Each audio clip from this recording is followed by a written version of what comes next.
Radhe Radhe everyone, आप सभी का मेरे चैनल में बहुत बहुत स्वागत है। आज मैं आपको मेरे इस वीडियो में बताऊं कि श्री कृष्ण ने अपनी बांसुरी क्यों तोड़ दी। तो आप वीडियो को बिना स्किप की एंड तक ज़रूर देखिए। जब भी प्रेम की बात होती है तो श्री कृष्ण राधा के प्रेम की मिसाल सबसे पहले आती है। राधा श्री कृष्ण के प्रेम को जीवात्मा और परमात्मा का मिलन कहा जाता है। राधा श्री कृष्ण का बचपन का प्यार थी। श्री कृष्ण जब 8 साल के थे तब दोनों ने प्रेम की अनुभूति की। राधा श्री कृष्ण के दैवीय गुणों से परिचित थी। उन्होंने जिंदगी भर अपने मन में प्रेम की स्मृतियों को बनाए रखा। यही उनके रिश्ते की सबसे बड़ी खूबसूरती है। कहा जाता है कि श्री कृष्ण को केवल 2 ही चीज़ें सबसे ज़्यादा प्रिय थी। ये दोनों चीज़ें भी आपस में एक दूसरे से गहराई से जुड़ी हुई थी। एक बांसुरी और दूसरी राधा। ये दोनों श्री कृष्ण की सबसे ज़्यादा प्रिय थी।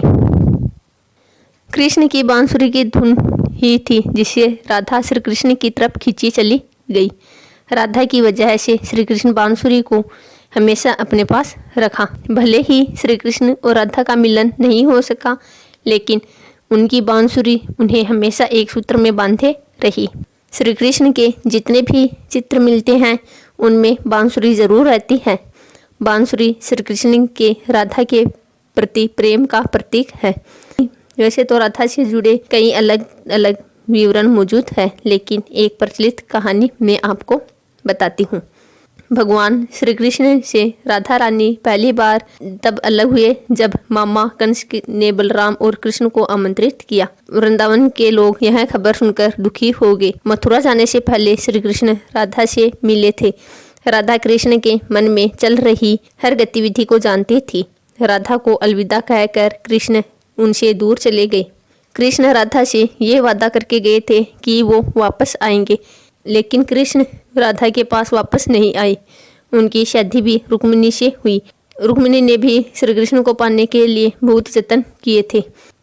श्री कृष्ण से विवाह के लिए वह अपने भाई रुक्मी के खिलाफ चली गई।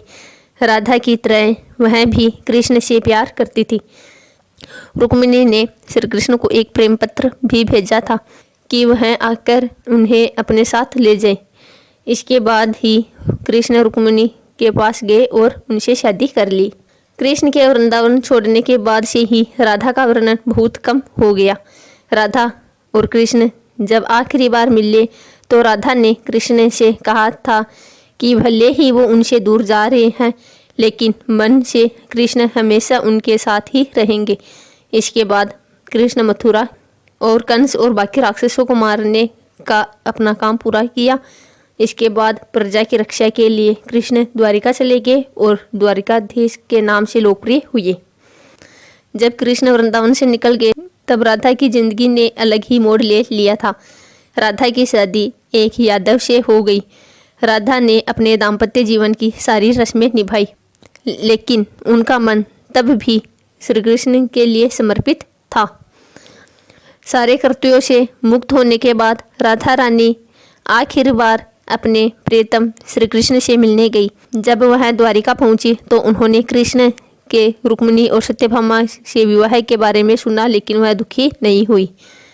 जब कृष्ण ने राधा को देखा तो बहुत प्रसन्न हुए। दोनों संकेतों की भाषा में एक दूसरे से काफ़ी देर तक बातें करते रहे। राधा रानी को कान्हा की नगरी द्वारिका में कोई नहीं पहचानता था। राधा के अनुरोध पर कृष्ण ने उन्हें महल में एक देविका के रूप में नियुक्त किया। राधा दिन भर महल में रहती थी और महल से जुड़े कार्य देखती थी। मौका मिलते ही वह कृष्ण के दर्शन कर लेती थी, लेकिन महल में राधा ने कृष्ण के साथ पहले की तरह का आध्यात्मिक जुड़ाव महसूस नहीं कर पा रही थी। इसलिए राधा ने महल से दूर जाना तय किया। उन्होंने सोचा कि वह दूर जाकर दोबारा श्री कृष्ण के साथ गहरा आत्मीय संबंध स्थापित कर पाएगी। उन्हें नहीं पता था कि वह कहाँ जा रही है, लेकिन भगवान श्री कृष्ण जानते थे। धीरे धीरे समय बीता और राधा बिल्कुल अकेली और कमज़ोर हो गई। उस वक्त उन्हें भगवान श्री कृष्ण की आवश्यकता पड़ी।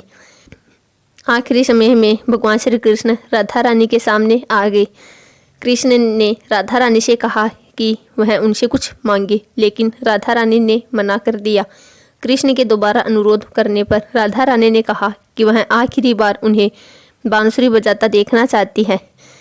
श्री कृष्ण ने बांसुरी ली और बेहद सुरीली धुन में बजाने लगे। श्री कृष्ण ने दिन रात बांसुरी बजाई जब तक राधा रानी आध्यात्मिक रूप से कृष्ण में विलीन नहीं हो गई। बांसुरी की धुन सुनते सुनते राधा रानी ने अपने शरीर का त्याग करके अपने लोक में चली गई।